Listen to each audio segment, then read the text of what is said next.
Hello. Hi. Hi, everybody. Um, this is iBookBinding's live stream.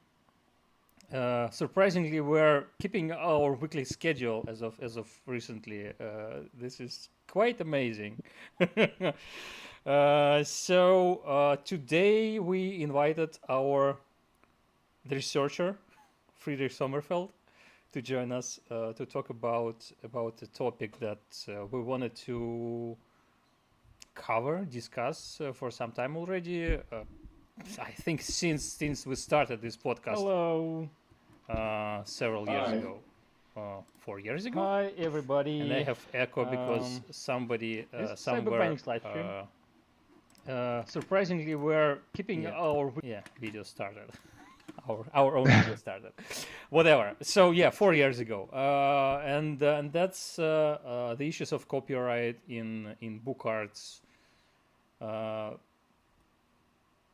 We we we would like to sort of shift the attention to craftspeople and artisans, but I think the most of the things we'll discuss today would relate to printing at typefaces because, well, that's what Friedrich researched.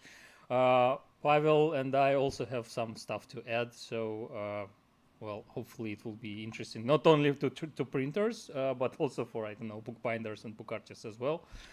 I should make a disclaimer that it's definitely not a professional lawyer's advice or whatever. We are not lawyers or law professionals or anything like that. So please don't consider that an advice.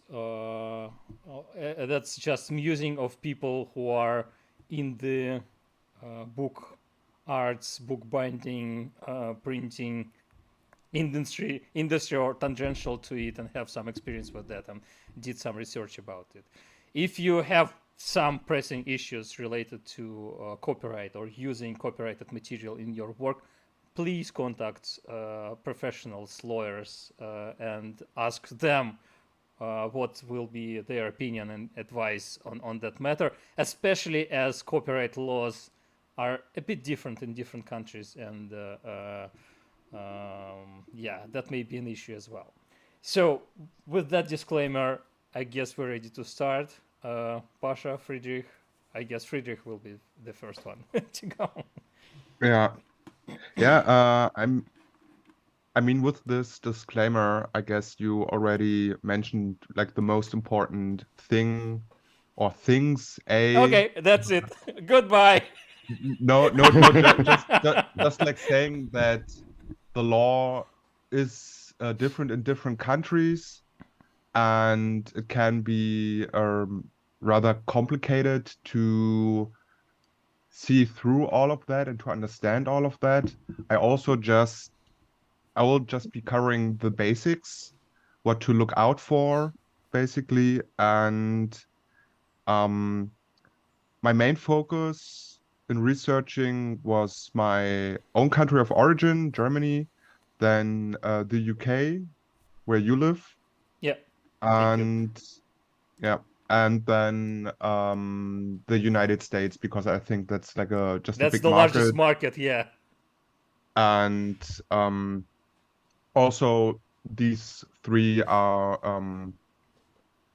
like countries where I was able to go through in part through the original texts, like the law text. I won't cover those here, but just to confirm what other pages had written about, I could look at the law.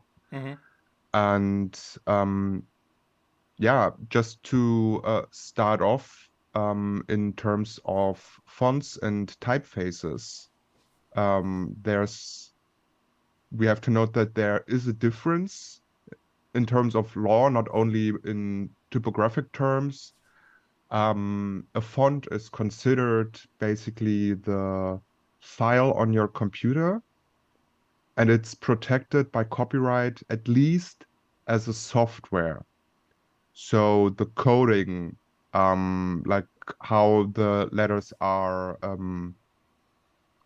basically attached to one another and how they are built up as a digital file, that is protected in the United States.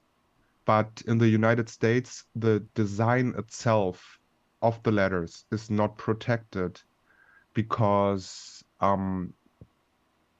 different forms of writing, even calligraphy, isn't protected necessarily because the US law doesn't see an artistic expression that goes in its value beyond the utility of a writing system to transmit ideas.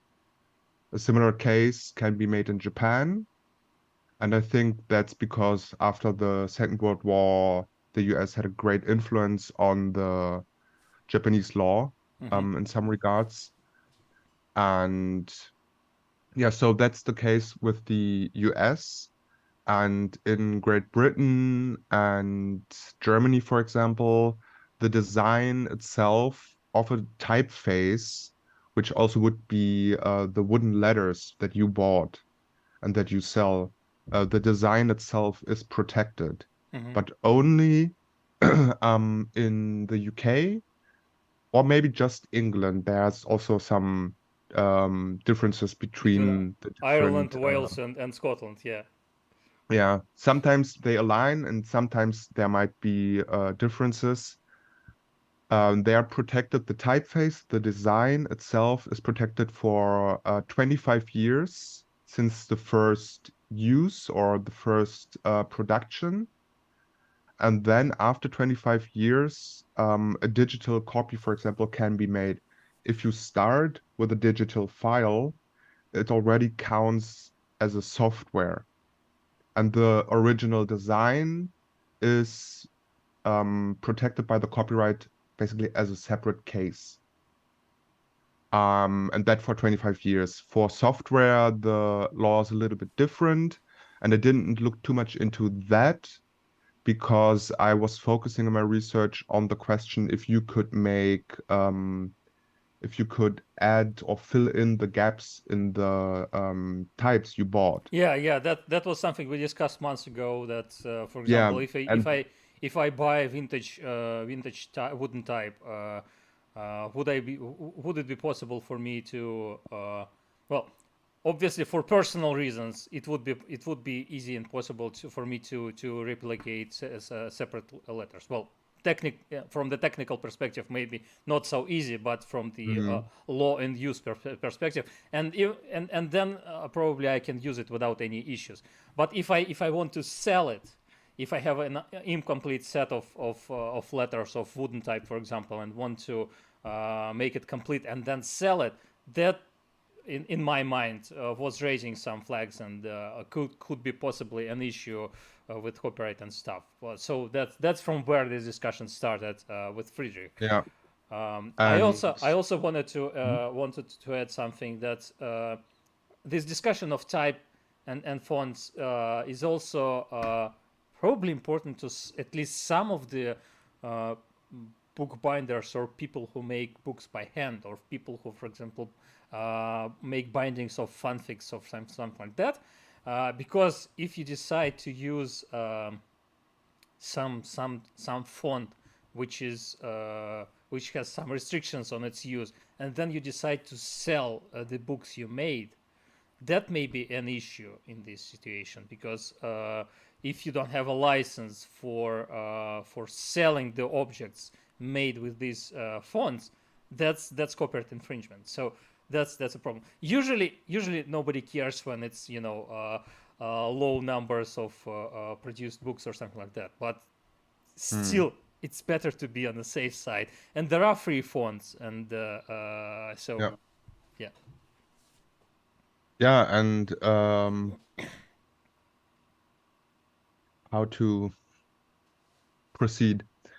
So the question whether you would be allowed to fill in the gaps with the wooden type that you bought, I brought this question or raised this question on several Reddit forums, subreddits, because there's like also typographers who know this stuff a little bit more than I do, and most of them confirmed, also like one or two in a little bit more detail. Also, not a legal advice. Also not legal advice, yes. But they seemingly confirmed you would be allowed to do that in the case that the design is older than 25 years. And that doesn't really matter, I think, if another foundry or so also made these since then or so. It's just the type that you have is a 25 years or older. Mm-hmm. And then you should be technically allowed, if you sell them, just like as a sort of courtesy, it would be appropriate to say so and so much letters are of the original stock Yeah. and so much are remade. Yeah. But yeah, But not legal advice. that's not about copyright. That's about just keeping it straight with your customers, and it's pretty similar Yeah. to something we discussed, for example, with Sophia Bogle about book conservations. Well, when there are any interactions with the book, any repairs, any conservation is made, even if it's seamless and you can see it in the resulting object in the resulting book, it is a good practice to describe everything you changed, everything you fixed, everything you did to the book, so the future clients, future owners know what have happened. Yeah. So basically, you should be allowed to. You just should be open about it.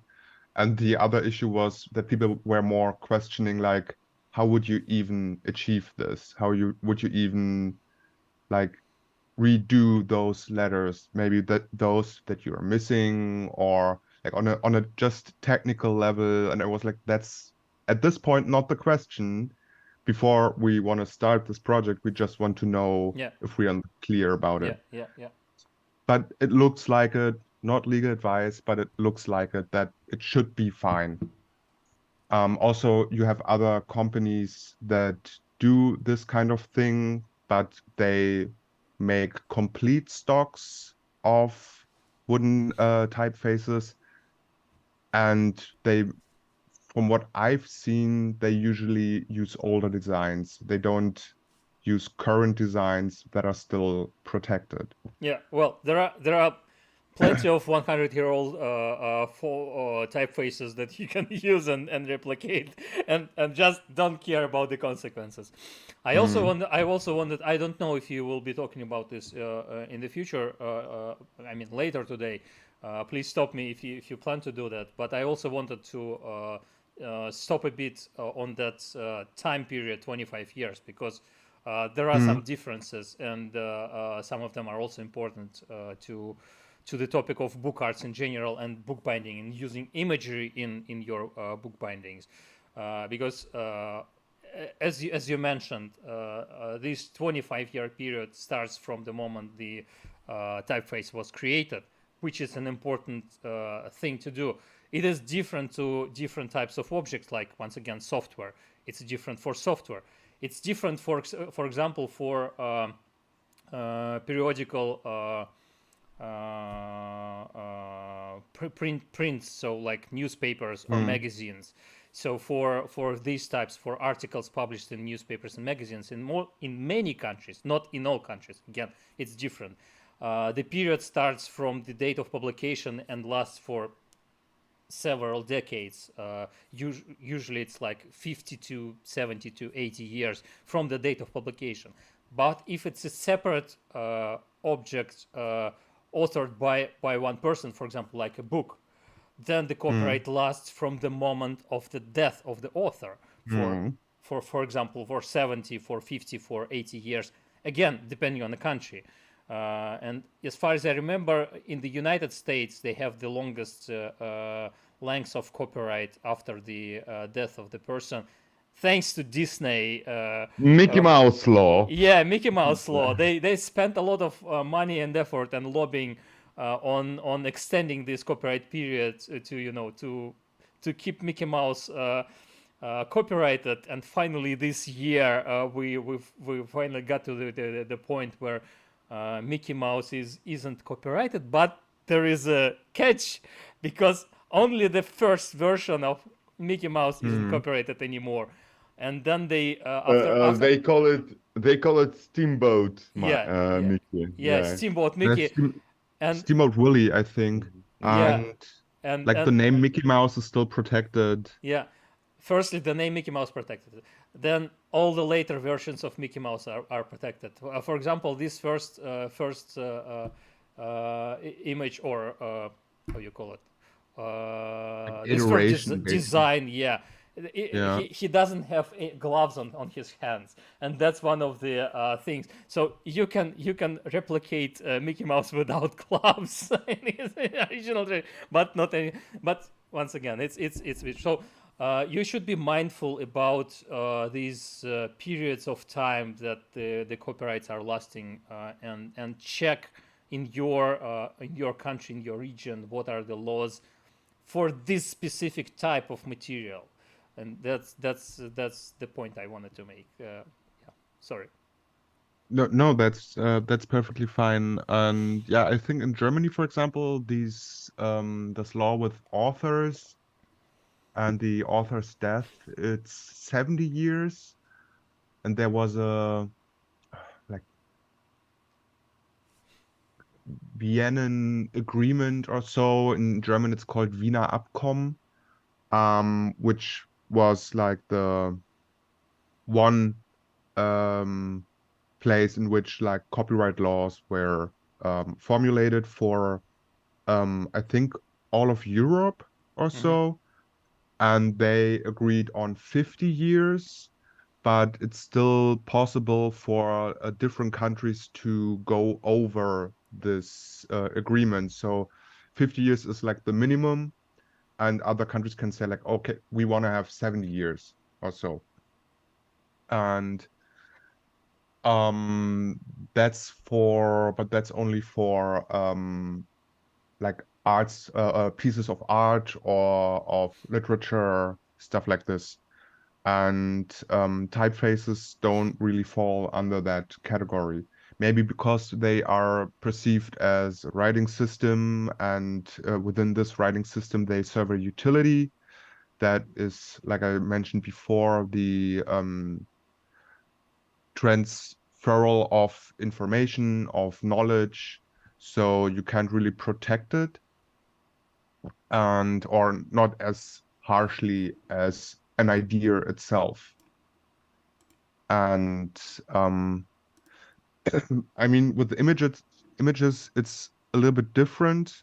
And I think I want to jump to going a bit off from this time frame aspect of how long is something protected, to how can we assure that we are not complicit in infringement of any IP or so. There is a question on YouTube I wanted to read, and I'm not sure who will answer it right away. And we're definitely not. Once again, it's not legal advice, and we're not law professionals to make an advice here. We have some opinions, but anyway.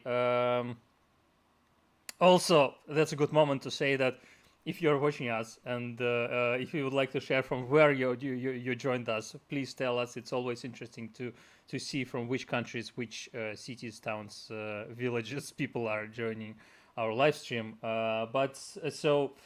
Here's the question. As a publisher from the third world, if we want to publish any translation of any book from European writers or others, what will be our approach on copyright? And then as the difference between our currencies, so how that is almost too expensive to pay, and our print run is so low, and our book market is very small. Well, that's everything. Everything is has to be considered. That's true, and it's often hard to pay high copyright fees for low print runs, and especially for lower prices of sales, not production, but sales. But generally, the approach is to find out where in which country this object of writing was first published, and check if the first thing probably to check if the copyright in this country has expired, because that may be the case. But also, usually you can in the publishing information, you can through that you can either get to the publishing house that first published the book, or to a publishing agent of this author, and they will definitely answer all of your questions. What are the fees? What are the standards for this work of writing, and everything like that. I know that sometimes for countries with lower wages, agents or publishing houses offer lower prices on the on to be allowed to publish it in a local language, but that's not always the case. And definitely the first point of the first point is to find out and to understand whether the copyright is expired. If it's not expired, then you go to the publishing house, to the original publishing house, or to the agent, or to the current publishing house, because sometimes the contracts go between publishing houses, and the first company that published the book maybe not the company that holds the rights at the moment. But again, and we should probably also add that making a translation makes a derivative work, and copyright starts all over again. Sometimes it's not as long as the original copyright, but that again differs from country to country. Yeah, thank you. Yeah. I hope at least we pointed you in some direction to continue the research. But anyway, Friedrich, let's return to you. Yeah, so what I wanted to talk about next are licenses. And there are a large amount of different licenses, for example, in terms of fonts, which I want to start with. Well, You have, we for live example- we live in a digital world, so it's quite Yeah. important to talk about Yeah, fonts. I mean, yeah. And so with fonts, it is like you have, for example, the Google fonts which are free, have a license, I think basically all of them, in which you are also allowed to alter the font itself. So you can make changes to it. For example, let's say you have a font that you really like, but it doesn't support the Cyrillic alphabet or so. And you're a type designer, and you say, okay, I want to expand it, and I want to add the Cyrillic alphabet to it. And then in some cases, you even would be allowed to sell it. I think not with the Google fonts. The Google fonts are so open source, basically, that you are not allowed to add to them and then sell the product. But with other licenses, and I would just advise always read the license on what it all allows you to do, because sometimes there are so small changes and differences between them that it's, I think, kind of unnecessary to put it all out here. I think the if somebody among our viewers, someone among our viewers wants to get a bit of a grasp on how different licenses work, the best entry point, in my opinion, would be a Creative Commons website. If Pasha could add the link to Creative Commons. Creative Commons have a sort of a tree of different licenses, and there are licenses that allow commercial use. There are licenses that do not allow commercial use. So, for example, you can take somebody else's object, for example, an image, and use it for your book cover, book cover design, and you wouldn't be you would be allowed to do that if you do it for yourself. But if you decide to sell this book with this book cover design, you're not allowed to do this if that's a license that doesn't allow commercial use. There are licenses that demand of you to mention the author of the original work. There are licenses that allow you to contribute, as Friedrich mentioned, to change the original work, and then there are licenses that don't allow to do that. So that's a good area to start your interaction with licensing and copyrights. There are all sorts of different types of licenses. There are licenses that are sort of created by communities and supported by communities. I think how you call it, GNU or GNU license. Yeah, it's in the software world. It's widely used, but sometimes they use it for objects outside of software world. But there are licenses that are created by specific companies for their own products. So there may be slight differences there, but yeah. Yeah, and with images, if you want to use them for your book cover and you want to make it in a commercial way and share it in a commercial way, then you have to have a license in which you can make alterations to the image, because even adding the title of your book with a certain font on it counts as an alteration.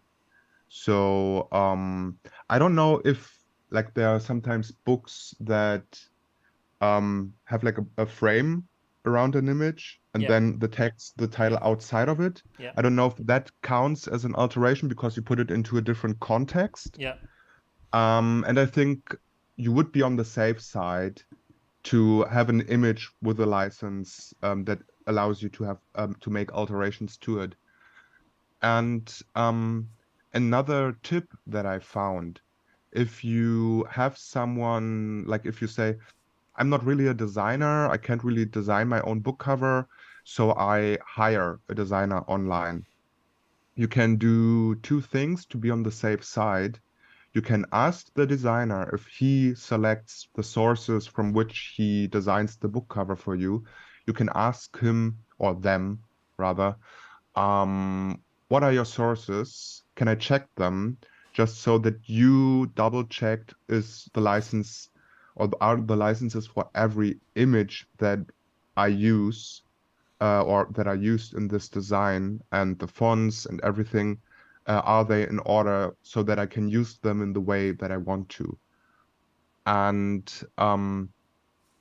with that, they should provide you the sources with no problem, and you can double check, or you provide everything and give it to the designer. So you check everything beforehand and say, please use these assets to make the design.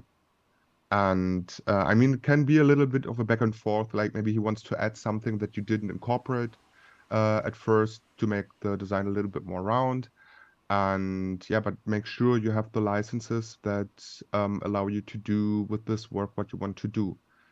And I mean, every designer who's worth his money should know this and should go about this in a professional way so that you don't fall into any pits with it. But sometimes someone makes a mistake, so maybe 4 eyes are better than just 2. And yeah, that's basically the gist of it in terms of licenses. Sometimes you have with licenses, and that's I think most of us wouldn't even reach it. But if you have a standard license for an image, for example, there might be you might be allowed to use it on in a digital way an unlimited amount of times. So you can share it on Instagram. I think every time someone accesses your website or so counts it as one instance of this image used. Also, the same goes for fonts, which I want to add something a little bit later to. So, and these standard licenses allow you, for example, to have a printed version of an image for 500K times. So that wouldn't be a print run. Any one of us who just makes hobby-wise, writes a book and sells it as a self-publishing title. But check the license, because sometimes someone might say like, oh, no, only like a couple of thousand times. And if you add the image maybe on a tote bag, on a t-shirt, on a flyer for example, for a presentation of your book, a reading session or so, all of a sudden these print numbers can go up pretty heavily. And so you might hit the limit, and then you have to get an enhanced or an extended license, which costs a little bit more, but which might contain the you being allowed to use it an unlimited amount of times in a print run. And with fonts, you have different licenses. If you go on a font page like My Fonts or so, and you get a font there, or monotype or linotype, you can get, or you have to get licenses for different usages. You have a separate license for printing a font, or for using it in print, for using it in the web format or on digital devices. So if you want to publish your book in a printed run and as an ebook, you have to get two different licenses. And if you want to, or if you have like a small company and you get a font, then you have to get a license that allows you to use it in the web. And there, like I said before, every person that is accessing your website is counting as one instance of this font being used. So every page view counts as one use. And then there you have like a limit of 100,000 page views over the span of a year. So it's even an annual subscription to the font, so to speak. But some pages say like, no, or some licenses, some foundries have cases in which you buy the typeface for every case just once, one time for print, one time for web, and that's it. So yeah, you have to look at the licenses, and every page might keep it a little bit different. I also wanted to add that, you know, people, even designers, do lie. So you should really check what the font they really used. And there are very convenient online tools for that. Like there's this app, What the Font. So for standard fonts, it identifies it really well, not just to the family, but really, really precisely. And for artistic fonts, especially when used in logos or book titles, uh, I usually do the following. I crop one most distinctive letter and use something like reverse image search. You'd be surprised how good Google Lens has become recently. One letter is usually enough. It doesn't just search for the exact full image. It can find letters incorporated into other images. So do that. You'd be surprised. Yeah. Also sometimes if you have, for example, license for some Adobe products, I think most of the license include access to Adobe fonts, and that's a large library of fonts. And they also have tools for finding out the what font is used if you upload a picture or something like that. They only use their own database for searches. So if they don't find an exact match, they will offer you only some similar fonts. So if it's outside of their database, you won't be able to find what they have a real large database. And also I wanted to add something, because earlier when I was talking about licenses, about Creative Commons license and use of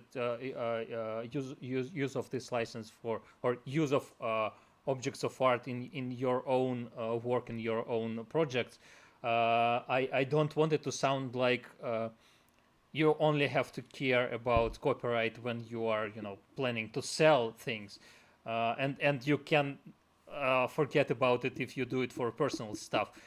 That's not true. So Yeah. nobody will probably catch you if you use copyrighted imagery or copyrighted material for your own personal use.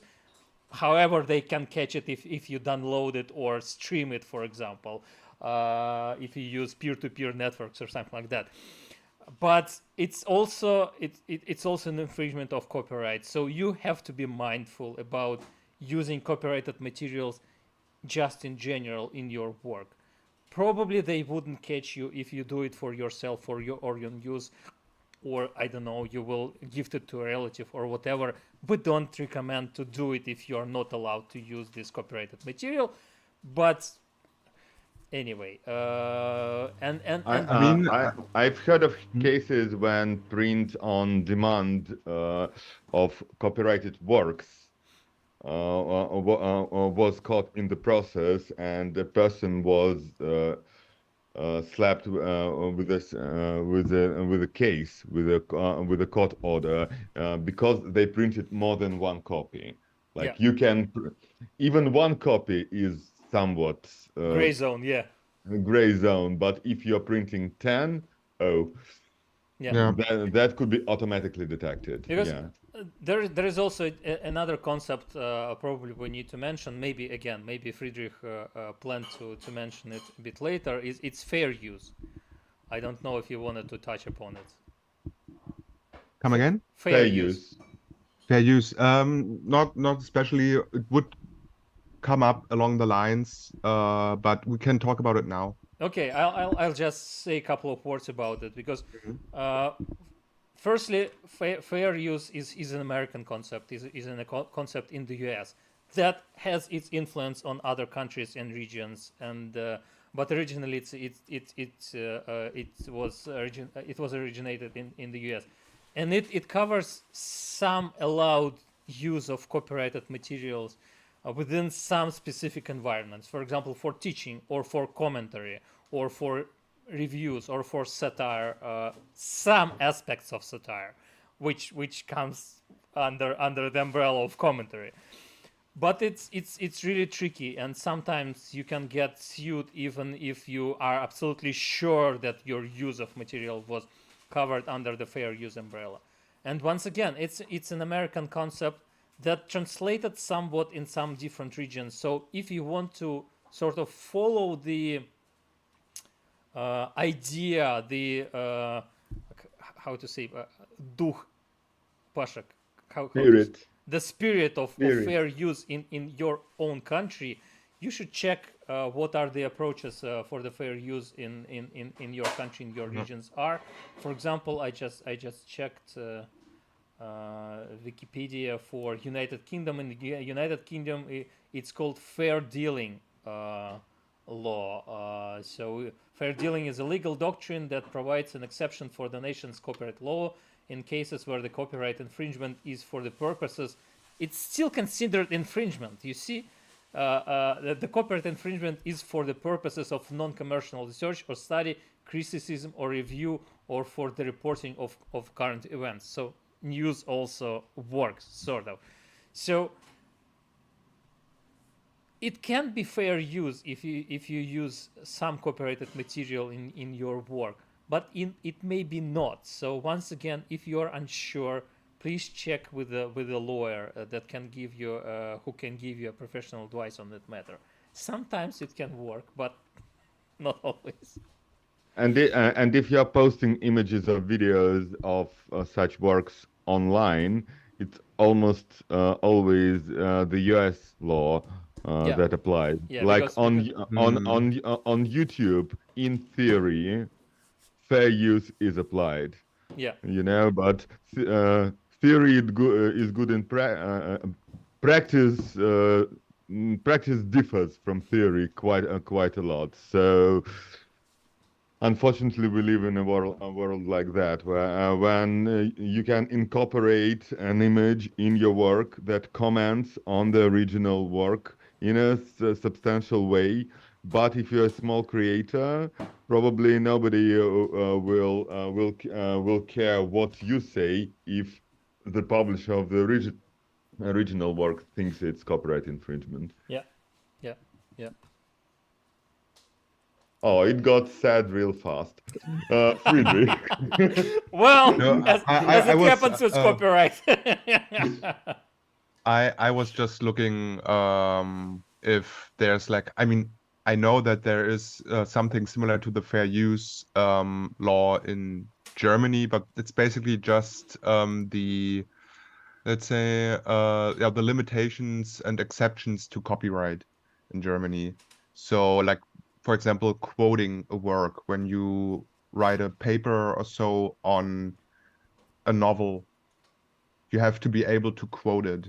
Yeah, So there's like, okay, if you quote it, I mean, that might also be in the fair use law that that there's like a question what consists a quote.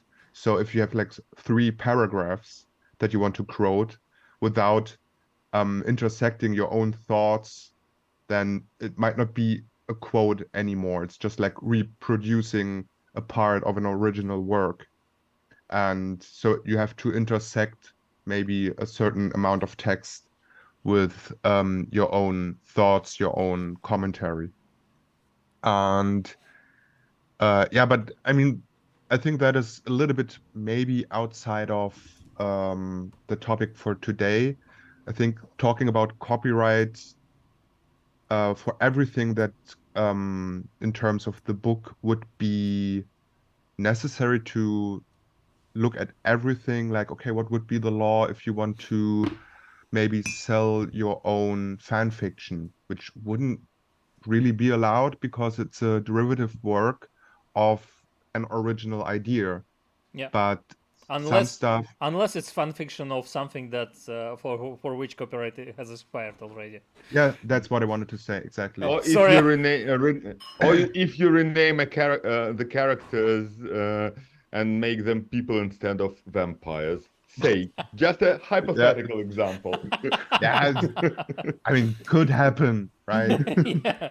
Not a legal anyone, advice. basically. Not a legal advice again. Well, Yeah.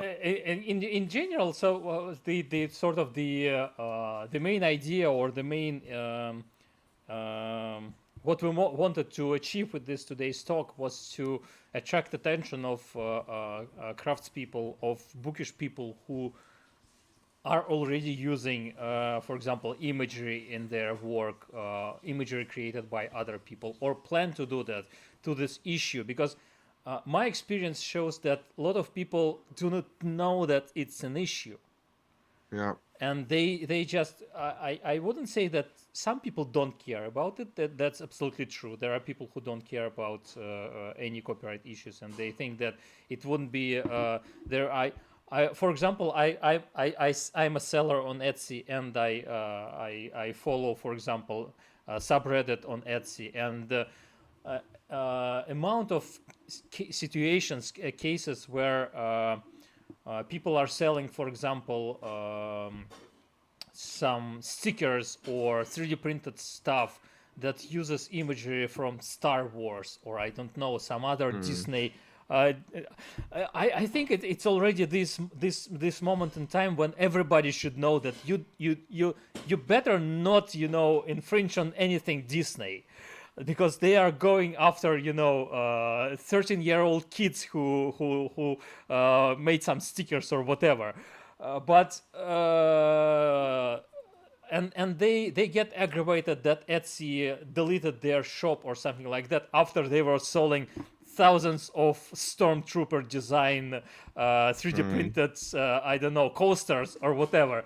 and they just don't understand why it's an issue at all. So yeah, there are people who don't know about it, and it's a major issue because it can bite you quite, quite roughly, and a large company can impose a huge legal fees and fines on Pain in you, the ass. and then that can be ruining for a thing that you didn't even think would be anything major. So And a case that I would like to add is, for example, it's not even or it doesn't even have to be the case that you want to make money from it. There are a lot of cases in which people make fan games, for example, for games by Nintendo, like ROM hacks from Pokemon games or so. And they create their own games with their own stories, but they use like the sprites and the files of the Pokemon games, and they just share them for free online for people to enjoy. And sometimes Nintendo goes after those people too, because they want to have like this clean image. This is our product, and if you make a derivative work, then you kind of taint this image that we cultivated. And that's like, I mean, I guess I can understand it with knowing the direction some of those games are going, a little bit more mature, a little bit more hefty topics, sometimes even in a horror scenario or so. So I can kind of understand this, but it's also, in my opinion, going completely against like the spirit in which you can foster a healthy community, in which people find their own expression through the media they love and enjoy to consume. So it would bound people even more to your IP if they are able to express themselves through this IP. But that's only my personal opinion on it. Yeah, that's Um, absolutely yeah. true. And on one hand, I hated that companies like Disney can hold to their copyrighted material for 90 years, Mm, which is like, it's too long in my opinion. And mm, I have some issues with the fact, for example, that copyright rights passes to it can be inherited by people because, well, an author created a bunch of stuff, and then their children are profiting off of it for 70 years or something, which is, well, in my opinion, it's a bit questionable, but then it's a whole different discussion. Or they create a trust fund that owns this copyright in perpetuity or whatever, which is also mm, interesting. So, on one hand, on the other hand, of course, authors, creators have a right to monetize things they created, and that's also an important thing to do. And artists and writers and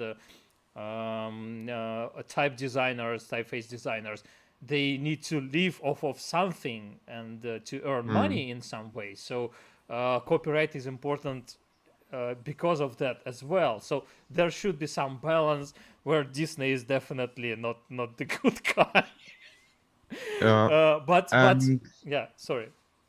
yeah, and from large corporations to like smaller cases, if you, for example, have an artist on Instagram or so, or on DeviantArt or any other image sharing platform, and whose work you really like and enjoy, and there isn't really a way you can acquire like a license to use their pictures, illustrations, photographs, whatever, in your work, just ask them.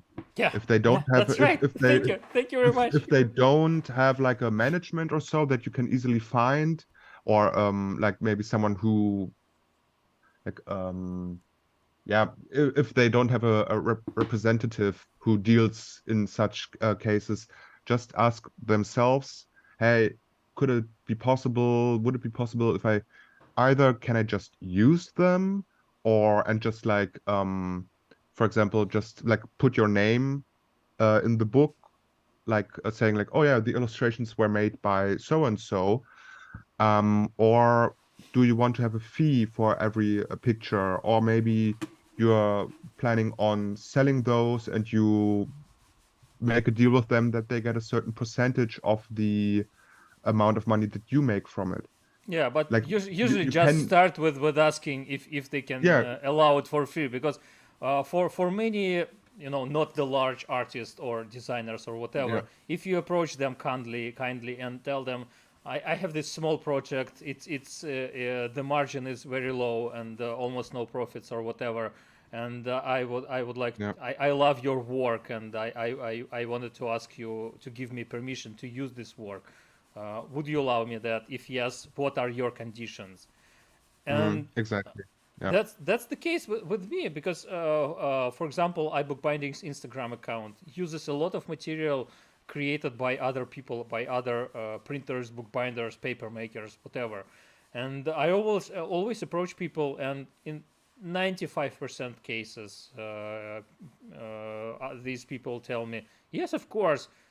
Sometimes they say, please mention me. Sometimes they do not do that because maybe they are not, maybe they are shy, maybe whatever. iBookBinding always mentions and tags the original creators of videos or photos, because, well, I think it's just fair, and it's a good practice.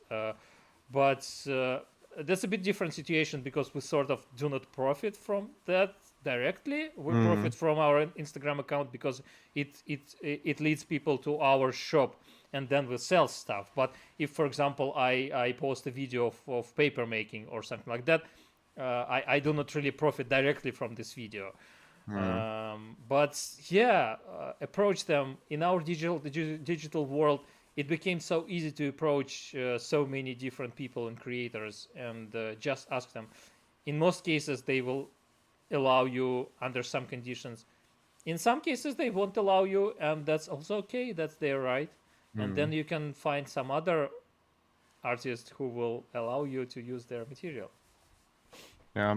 For example, I asked an artist, Jet Henry, who makes wonderful ukiyo-e style illustrations of characters of popular culture like Star Wars and Super Mario, stuff like this. And I just asked him because I was writing an assignment for university about ukiyo-e art and in modern times. And I asked him about some information on the pictures, like at which time he made them and originally, and the format and stuff, because these were informations I couldn't find online on like his website or so. So I just wrote him and asked him, and sure enough, I mean, okay, some different time zones, so I had to wait a little bit. But like after half a day, I got an answer from him, and he was really nice about it. And he's even like I think a little bit bigger artist, not like a huge artist, but I guess he comes around and he has like some, at least in the niche, some fame. And yeah, it can be really easy. So just ask the people whose work you enjoy, and if you would be allowed to use it, and then the conditions under which this would be possible. And yeah, something else. I mean, I could jump to the typeface case from the 30s if you want to. Yeah, let's Yeah, do that. yeah, that should be nice. Okay. Do I have it open? Yes. Do you see everything? Yeah, just a moment. Yep. I'll switch this scene so that, yeah. Okay. So the case was in 1930s, like I said, between the German type foundry Klingspor and their designer Rudolf Koch.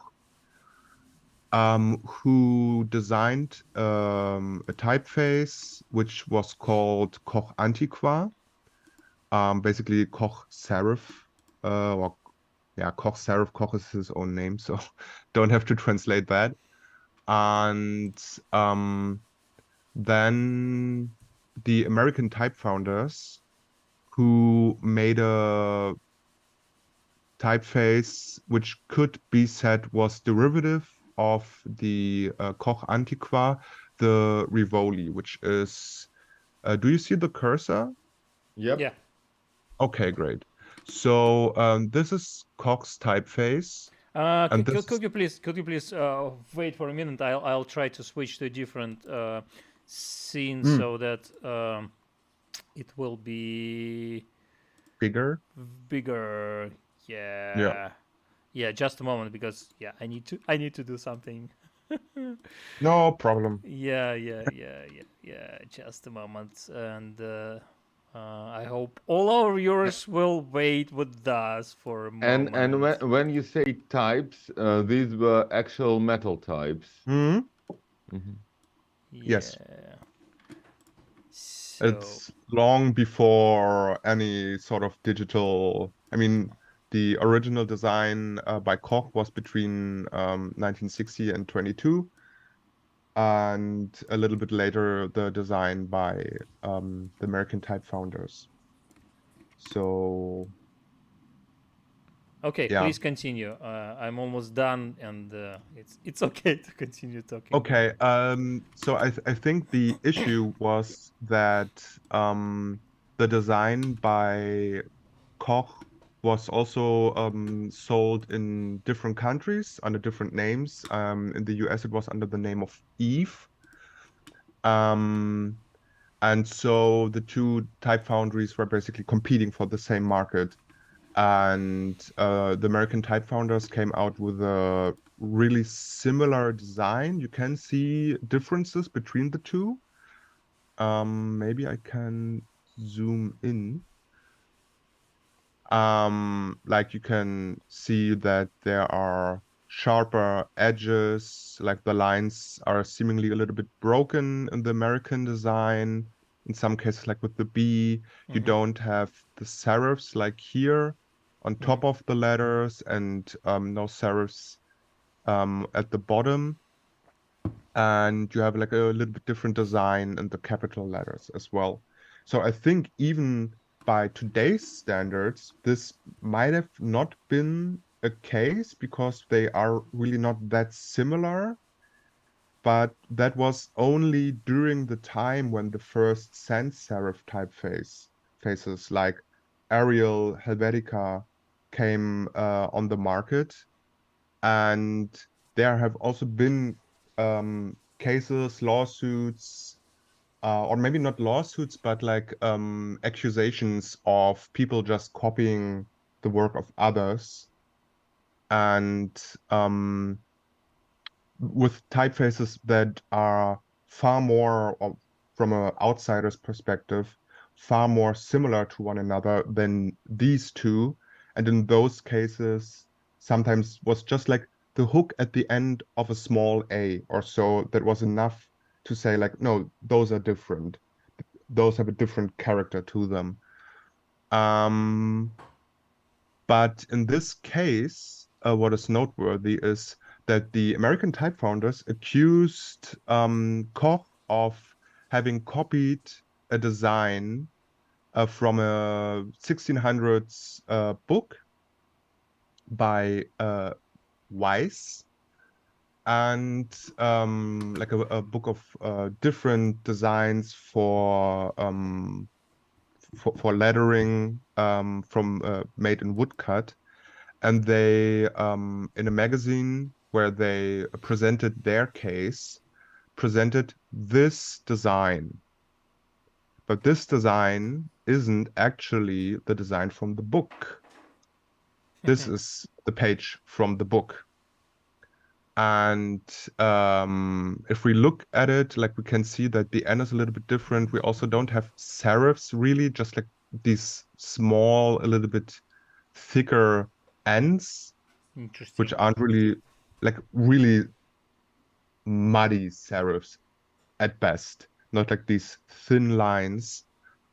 And one like it's not the most noteworthy characteristic, but if we look at the small g, we have a pretty distinct design here in which we have a circle and then like a hook forward and then this loop around. And if we look at Koch's design, we can see that here there is no movement in this direction. There's just like Yeah. the circle and then like a flipped C underneath. And this is also present in this design, and wasn't present in the book. And this design is actually another design that Rudolf Koch and the Klingspor foundry fought against. It is an Austrian derivative from Koch's work, which the case was a little bit earlier. And the American type founders used this Austrian typeface and just printed it with a little bit more pressure to let the edges bleed a little bit. So it looks a little bit more like the design from the old book. But yeah, they just didn't really have a case. They told lies. And I mean, you can see the design is a little bit different, and I think you could have approached this whole case from a different point of view. Could have said, well, our the circles are a little bit more angular, and we have like these lines in between and some other flourishes that make it stand out, make it look different than this is designed by Koch. But they decided, no, we just lie and make up stuff. And so these are the comparisons.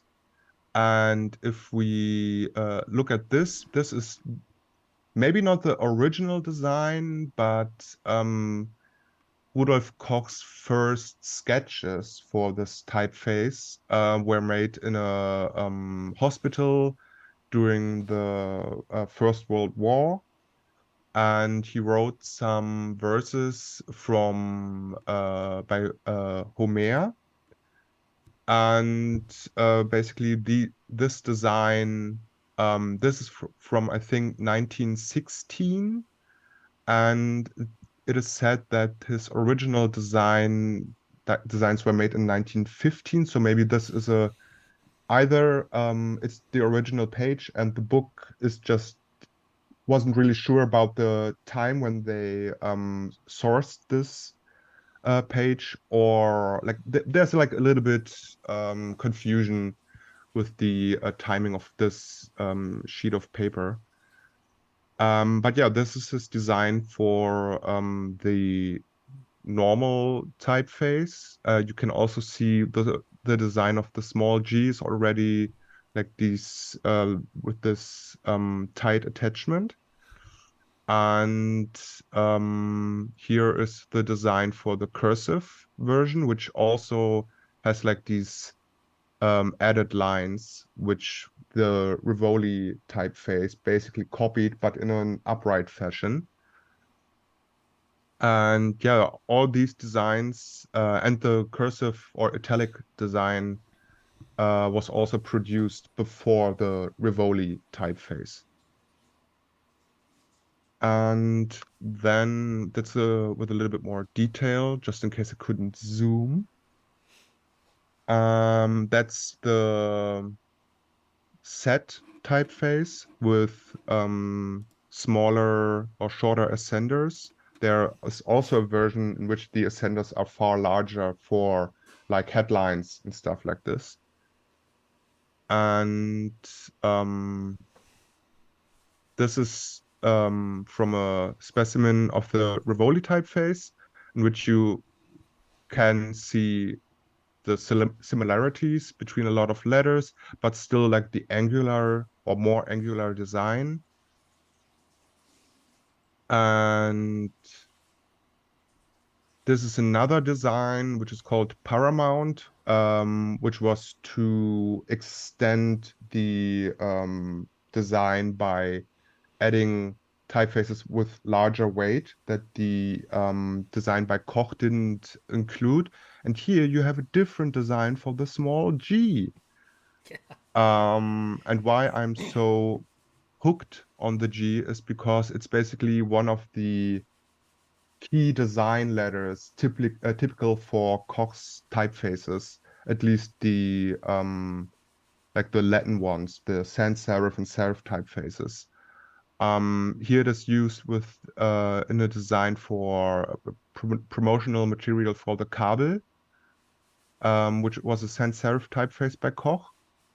And here we have it again in an overview of the Kabel, the small g. And here in the Marathon. And by the way, this use of posters supposedly should fall under the fair use doctrine. Because Yeah, it's for educational and commentary use. yeah. And here we have a kind of a modern version which combines the two designs, which is trying to maybe find like a sort of agreement or so. A modern type designer combined the designs of the Koch typeface. I think it's the initial designs, like for texts by Koch, and combined them with some designs from the Rivoli typeface. So it's called Koch Rivoli. It's like I think it's a nice approach to this issue, to this case. And I mean, today I think it's even a free font, if I'm not mistaken. So no one is profiting of this disagreement. It's just I think a nice note to type history. I mean, even today, all these typefaces are well beyond 25 years old in the original design. So combining them, I think, is like a nice maybe final or somewhat final commentary on the whole case. I really like the digits 9, 7, 6. So much fun. I like the capital U. Like a piece of tubing. Yeah. Yeah, I think, I mean, it's nothing really special or big. Like this case happened before the current, like before the jurisdiction that we talked about earlier. Like all those laws were in their current state were basically formulated like in the 70s and 80s.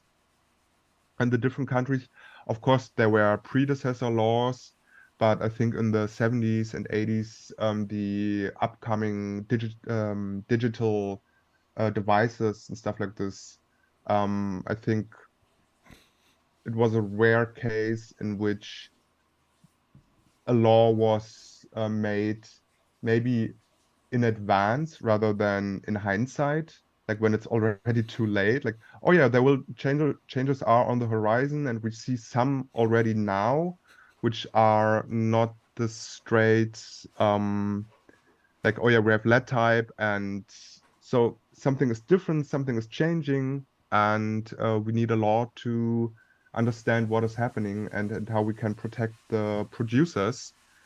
Yeah,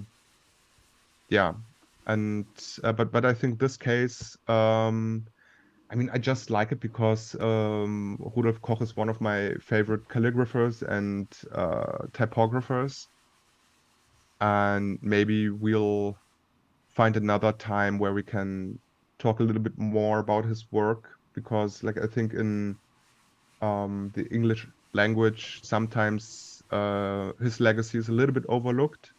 but his fonts are still, especially the designs like Kabel, that I showed earlier. Like this typeface is still in use today. There are a bunch of revivals that change and tweak a little bit to make it more pleasant to the modern eye and to make the typeface work better on digital devices, for example. That's a good But idea. yeah, And by the way, the thing that you mentioned that something makes fonts more pleasant to the modern eye, and that's also something that maybe we can discuss within the same talk, because it's definitely true. The perception of the printed letters changes over centuries. We already have centuries of experience to discuss, and it really seems that it's getting faster. The change is getting faster and faster, Yeah. as other aspects of our lives getting faster and faster. Yeah. Yeah, so like I said, it's just a small case, but one that I really like. It's a little anecdote of, I think, type history. And I mean, sadly, Klingspor lost the case. And I think sadly because like basically the misinformation spread by the American type founders, if they fought the case in arguing our design is different enough for both to have a place in this market, I think it would have been a different story. But since they decided to mislead, I think it's a maybe a little bit more not really a sad case, but yeah. Well, what do you think would have worked better in court? An intricate design argument or a convincing lie? Not a legal advice. I mean, Yeah, yeah. I think the lie, unfortunately. I can show a few images on a somewhat tangential topic if you want. Yeah, let's do that. Okay. So I Can can't. can you just? Friedrich, could you stop sharing Yes, for a of sec? Yeah. course. And Stopped. here's me. Is it me? Yeah, here's me. So first of all, I wanted to mention a relatively fresh court case.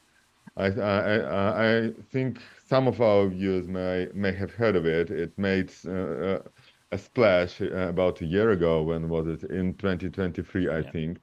So apparently, one company wanted to sue another company for rebinding their books and selling them with a different binding. I just wanted to show you that what kind of rebinding we're talking. This is not high art. This is very much trade binding. So on the right is the original glue binding, and on the left is a spiral binding. And the publishers of the piano book on the right were arguing that the book on the left is a derivative work and that this company could not sell it.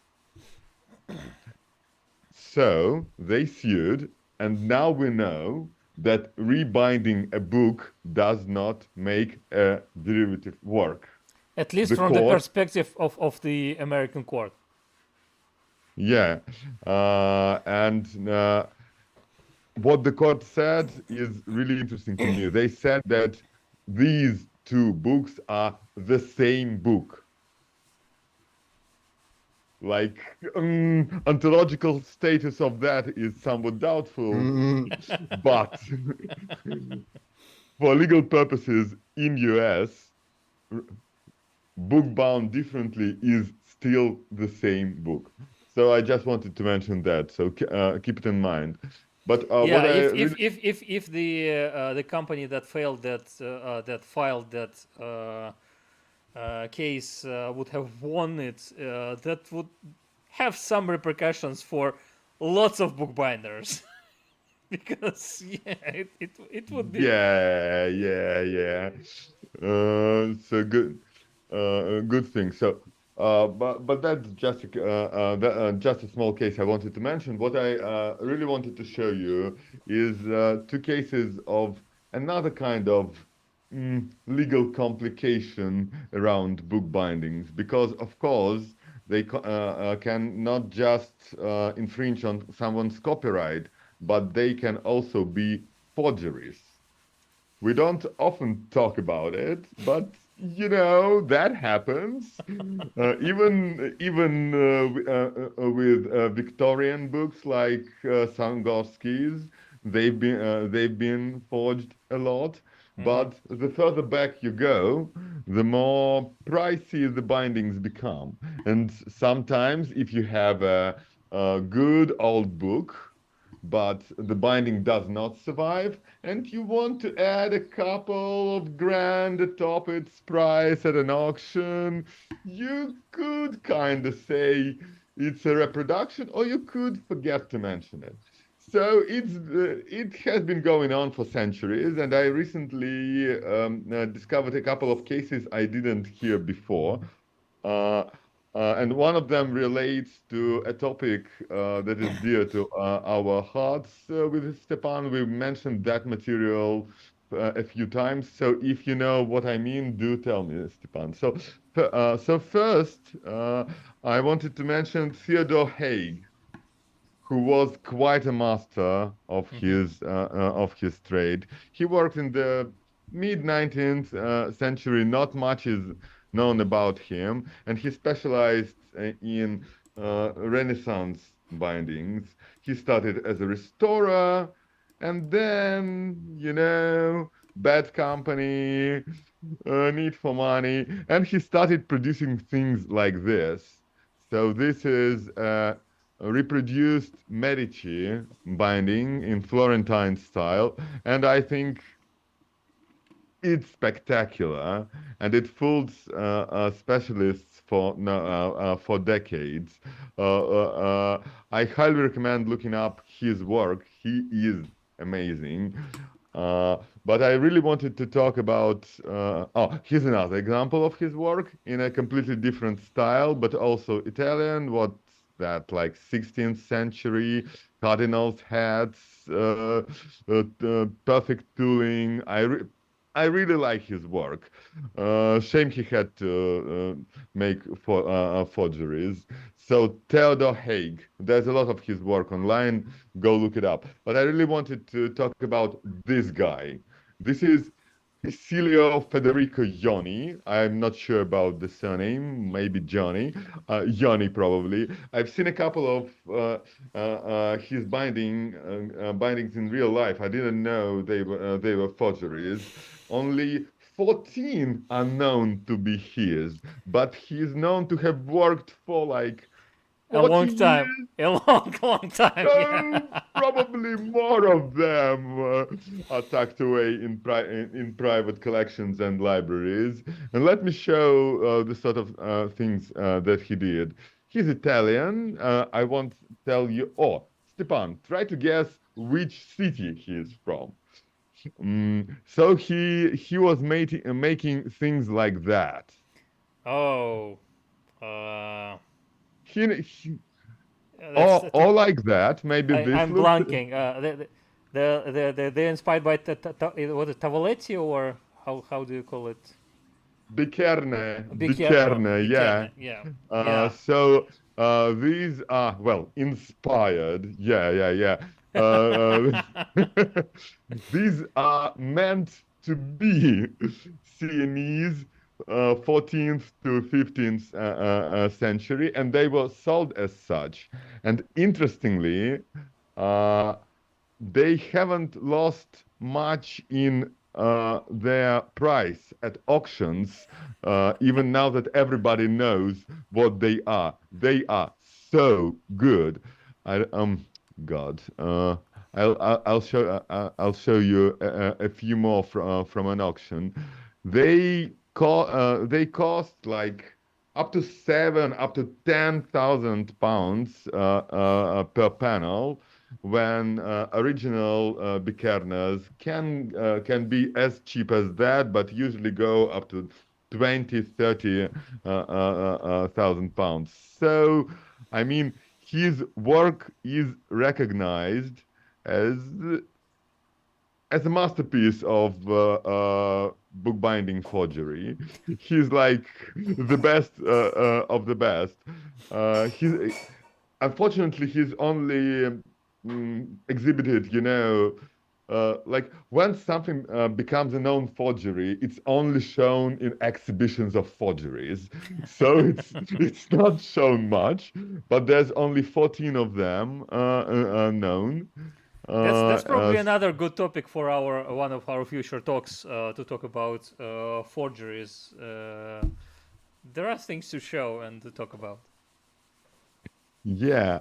So, well, this is really close to the original, except for the face. The face is a giveaway, actually.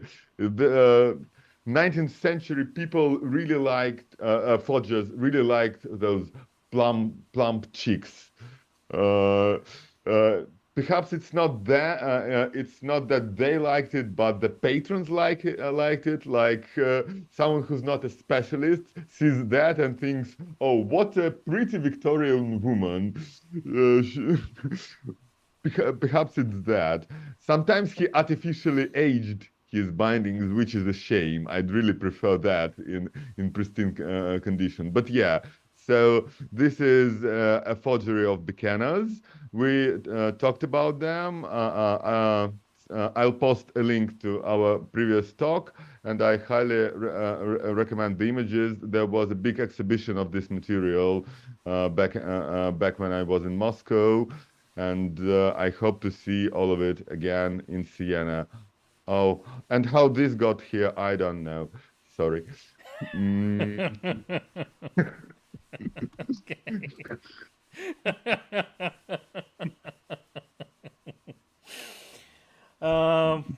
Yeah, that was nice. And I just wanted to touch upon one more topic that is tangentially, or maybe not tangentially, related to our today's theme, and that's copyright and AI generated images, which is a heated issue among artists and many other people, and something that's there is no real legal base existing at the moment yet, and no attitude existing towards yet. And one of the things, so I understand the concern of artists, but I think it's there is some, how you call it, humorous aspect to the fact that artists say that AI just takes imagery of other creators and meshes it up into something sort of new, which should be illegal, and we humans do something else. We have the creative process, while the same people are taught for ages to copy works of other artists and create their own style in this way. So it seems technically it's the same process. Just one entity creating art is human and other is an algorithm. I So think I think like one difference is, I mean, you could say like it's still a heated topic, yeah, for yeah, sure. yeah. But I think like one issue is that if you or the issue not only lies within the AI itself and how its material is sourced. Yeah, That's a big issue. Like that's if true. people would be allowed to agree, would be asked, and if that they say like, oh yeah, for sure, but instead like these companies just try to hide their traces and aren't open about the data sets that they use. That's a Uh, good point. That's a good issue. Yeah.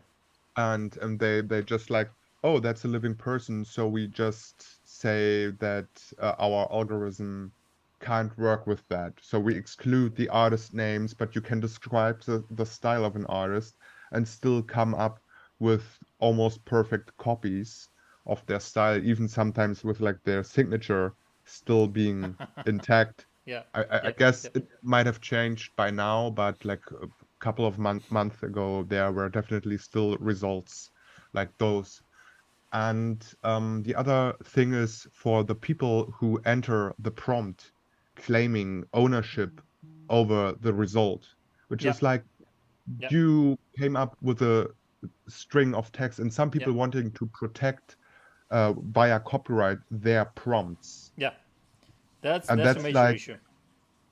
and that is like, I mean, to me, wanting to have a copyright over a prompt, it's a little bit similar. Maybe it's not the best comparison, but it's like wanting to own the a hammer, Yeah. like as in like that is my So, hammer, and only I'm sorry, allowed to Friedrich. use it. Hmm? I have to disagree with you. As a programmer, for me, it's like copywriting your code. It's just a new form of programming. And if you think writing a prompt is easy, just try doing that. I mean, a friend of mine created a whole comic book using just prompts. She spent about 100 hours writing those prompts. And if the product of 100 hours of an artist's time is not I don't know. Um, Well, to me, for me, it's very natural. Of course, you can't copyright free words. Uh, that's like what I was trying to say with that. It's not like that that there's no effort, for example, in understanding how an algorithm or an AI works and how you can tweak it to get the results that you want, or but like you don't really have a prompt and the result is fixed.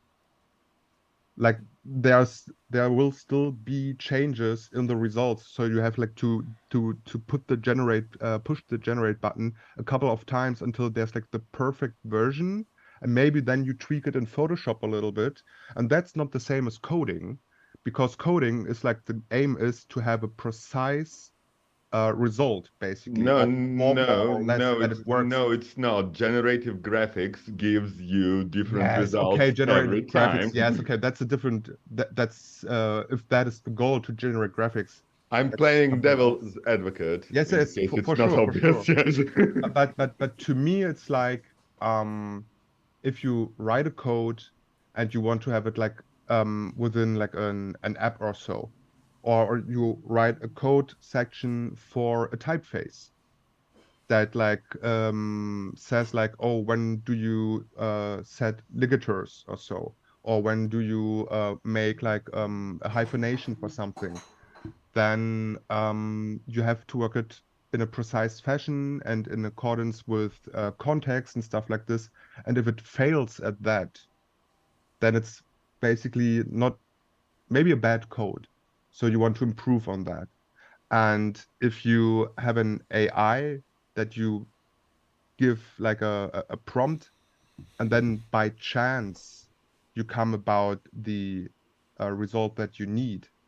It's like, I think it's not one to one with coding. It's closer to coding than my hammer example, but to me it's like about the ownership of the prompt, because like the prompt isn't really giving you the specific result that you want. And I think it's kind of weird wanting to protect that. With the code, it might be a little bit different, protecting a code. I can see your point. I wanted to mention another thing about prompts that relates to something you said earlier. There is this new courtesy, new ethical advice that if you use words in style of in your Mm, prompt, you should ask the artist in whose style you are recreating via an image LLM. Or I mean, use an artist whose copyright has already expired. yeah, but Yeah. if you are using a style of living artist who's not, especially who's not a very big name, who probably works for his living, Yeah. I Yeah. mean, Again, okay, style, returning to things we discussed before. yeah, yeah. Many people are very approachable, and technology is there for you. Quote them and Yeah. quote them, Yeah. like say, I created an image in style of, and link to the artist. Yeah.